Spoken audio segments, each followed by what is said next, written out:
Carla Abellana nakauwi na. Tom Rodriguez may pa-welcome party.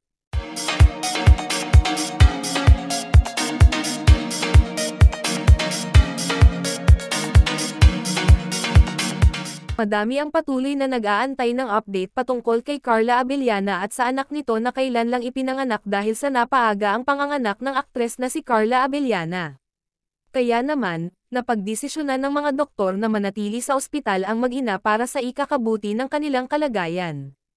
Kahit na malaki ang nailabas na pera ni Tom Rodriguez para sa kanyang mag-ina ay malaki pa rin ang pasasalamat nito sa may kapal dahil ligtas ang kanyang mag-ina.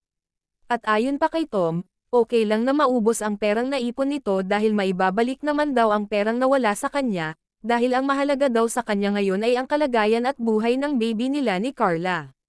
Samantala naman, plano ni Tom Rodriguez na sepresahin ang kanyang asawa na si Carla Abellana dahil alam nitong sobrang nahirapan ito sa panganganak, kaya naman bago pa makauwi ang mag-ina nito ay nagpatulong si Tom sa pamilya ni Carla para mag-set up ng surprise welcome party.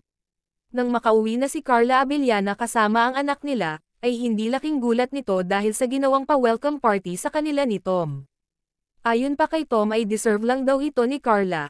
Ani naman ni Carla ay sobrang thankful ito sa ginawang surprise party ni Tom para sa kanya at sa baby nila. And this are chika for today mga ka-showbiz, sana nag-enjoy kayo. Don't forget to like, share, subscribe and click the notification bell for more updates.